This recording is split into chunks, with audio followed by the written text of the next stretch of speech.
nombre es Alexander Guadalupe y tengo 15 años de edad y yo busco a mi hermano. Tengo 11 años y mi tía desapareció en la 18. Tengo 15 años de edad y mi mamá se llama Dulce Alejandra Marmolejo López. Ella desapareció el 16 de julio del 2020. Yo me llamo Sandra Yadalín Navarro Martínez, tengo 8 años. Busco a mi mamá, a mi papá.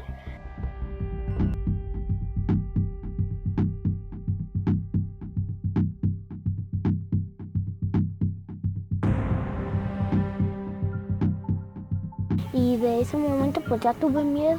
En la noche cuando está todo oscuro, por eso a mí no me gusta dormirme como que así a oscuras, me da miedo. Y en mi cuarto apagamos el foco, pero tenemos un foquito y lo dejamos prendido. Y así me duermo toda la noche, a gusto. Y digo, tía, ¿sabes qué? Tengo miedo que de nuevo regresen. Pero mi abuelita me dice, no van a regresar, hija. No sé por qué se llevaron a tus papás, pero por algo van a regresar. Luego de la desaparición de su familiar, algunos menores de edad padecen de ansiedad, insomnio y depresión, tienen miedo de salir de su casa, caen en adicciones, abandonan sus estudios, sufren bullying, su bienestar económico cae y se aíslan de sus seres queridos. Pensemos en una niña que pierde a la madre o al padre, ¿no? Sus mecanismos de desarrollo, los recursos con los que va a contar, pues van a cambiar, va a tener que enfrentarse a situaciones de cambio drástico en su dinámica familiar, seguramente va a quedar al cuidado de una persona diferente a los padres o a los tutores originarios, y eso va a traer consecuencias en la forma en que integran su personalidad, ¿no? Y también a veces, en algunos casos, el estigma, ¿no? Que socialmente tienen que enfrentar porque son hijos o hijas de un desaparecido. En México hay 111,000 personas desaparecidas. Dentro de cada familia en promedio, hay 3 niños, niñas y adolescentes que han tenido afectaciones por la ausencia de su ser querido, según una encuesta hecha por la lista a más de 700 familiares de víctimas. Pero haciendo una ponderación entre los datos que sí tenemos, es decir, cuántos hogares hay en México y cuántas personas desaparecidas hay. En uno de cada 352 hogares podría haber una persona desaparecida, ¿no? Y entendiendo hogares también como el seno de familias diversas, pues podríamos calcular que en cada uno de esos hogares habría un niño o una niña o probablemente más, ¿no? Pues la que está un poco más afectada es Sandra, tiene 8 años y ella pues sí salió muy afectada por todo porque pues ella vivió todo, o sea, ella lo vio y lo escuchó todo lo que sus papás en ese momento lo que pasó. Y ella pues sí está muy afectada a pesar de que la han atendido psicológicamente, ella pues no ha podido todavía superar sus miedos. Pues más son los miedos los que tiene ella, porque son miedo a la oscuridad, miedo que si golpean la puerta oye un ruido muy estruendo así, ella no haya ni dónde meterse porque piensa que regresaron esas personas. Ese día era de noche, era como las 3 o 10, porque tiraron la puerta con un balazo porque no la podían abrir. Pues me despertó mi mamá y después lloró mi hermanita, la chiquita, una gemela. Mi papá despertó a mi mamá y mi mamá se despertó muy nerviosa. Hasta se hizo así, ¿quién son esos? Y me dijo, no te espantes, güerita. Tú eres de las tatuajes, porque ella estaba toda tatuada. Bueno, no toda, pero tenía que otro tatuaje. No te espantes, bonita, a ti no te vamos a hacer nada. Y en eso mi papá la quiso defender. Le iba a pegar a los policías, pero los policías le pegaron a mi papá con la pistola y ya después se los llevaron. Los impactos que puede tener una niña, un niño, un adolescente por motivo de la desaparición, en primer lugar vamos a tener factores que están vinculados a la propia persona, la edad en la que ocurre el evento traumático, en este caso la desaparición. También va a impactar o va a importar quién desaparece, el manejo que se hace de ese evento traumático, es decir, cómo se le informa, ¿no? ¿Qué se dice de ese hecho dentro del contexto familiar? El papá y la mamá de Sandra Geraldine desaparecieron en Irapuato, Guanajuato, el 29 de septiembre de 2021. Sin embargo, ella no es la única que está en esa situación. En ese municipio se creó el colectivo Hasta Encontrarte, en el que participan decenas de menores de edad que buscan a un ser querido. Mi nombre es Ana Paola Manuela Marmolejo, tengo 15 años de edad y mi mamá se llama Dulce Alejandra Marmolejo López. Ella desapareció el 16 de julio del 2020. Desde que ella desapareció, pues casi no me gusta salir a la calle, casi no confío en nadie, no me gusta platicar con nadie. Pues sí ha sido muy difícil para mí. Mi nombre es Axel y el de mi tío es Jorge. Y de hecho no lo tuve por mucho tiempo. Justo tuve los 4 años y solo lo tuve por poquito tiempo. Pues él siempre jugaba conmigo y me compraba cosas. Mi nombre es Alexander Guadalupe Velázquez Reyes y tengo 15 años de edad y yo busco a mi hermano Juan Eduardo Reyes Ventura. Cuando él desapareció, pues yo tenía 10 años. Yo estaba todavía en la escuela y como que pues yo casi ya no sacaba buenas calificaciones, como que me vine yo muy abajo.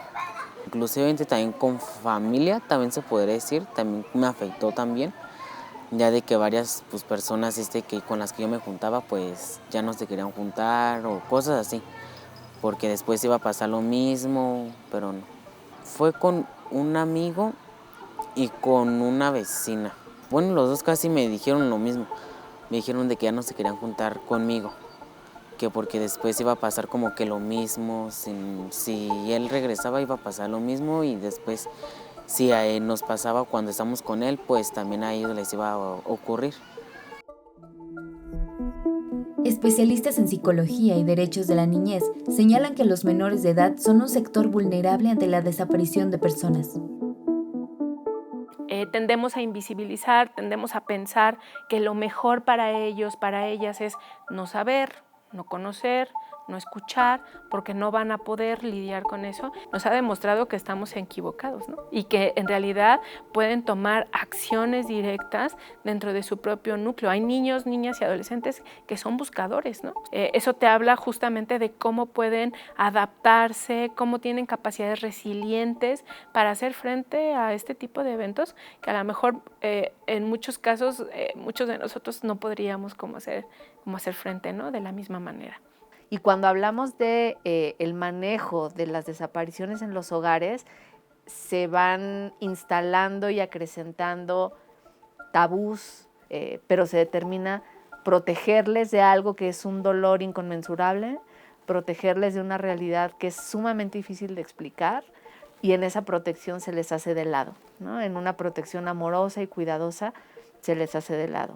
¿En qué momento se tiene que empezar a hablar con un niño, una niña, un adolescente, sobre todo niños y niñas, de un tema? Cuando te lo empiezan a cuestionar, y normalmente eso ocurre de manera casi inmediata porque se dan cuenta de que algo está pasando, de que algo fuerte está sucediendo y entonces empiezan a preguntar ¿y dónde está? ¿Y qué está pasando? ¿Y por qué fueron? Etcétera. Para nosotros puede resultar sumamente doloroso, seguramente también lo va a hacer para ellos y ellas, pero que es necesario porque les va a dar un punto, ¿no?, de referencia para poder explicar justamente su contexto. Una falta de interés, no diciéndolo como que hay un desdén hacia la infancia, sino que siempre se van poniendo otras prioridades, ¿no? Los intereses y las urgencias y las emergencias se colocan en otros lugares.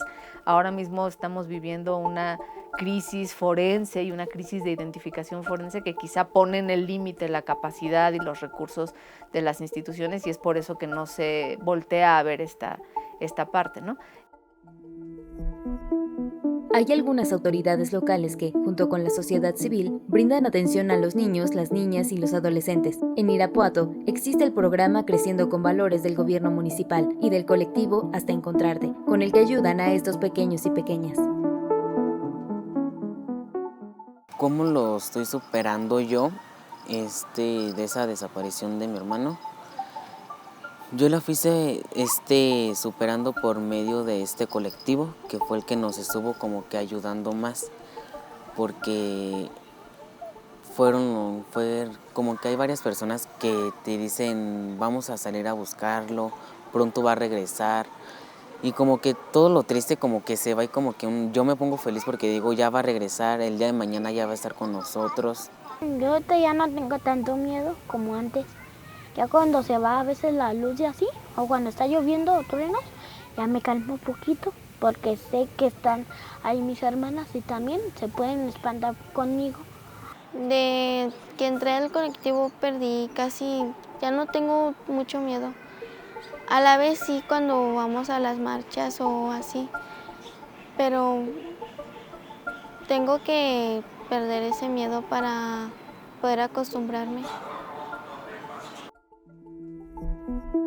Algunos menores participan en marchas o en pláticas en universidades para concientizar sobre este delito, otros en actividades recreativas e incluso en la búsqueda de fosas clandestinas.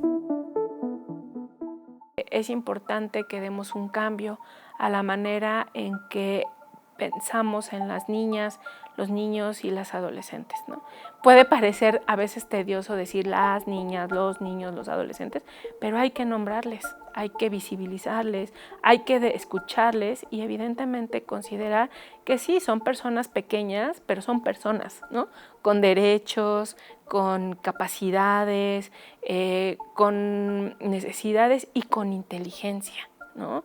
Y que en muchas ocasiones tienen recursos adaptativos, resilientes, que ya quisiéramos a veces los adultos.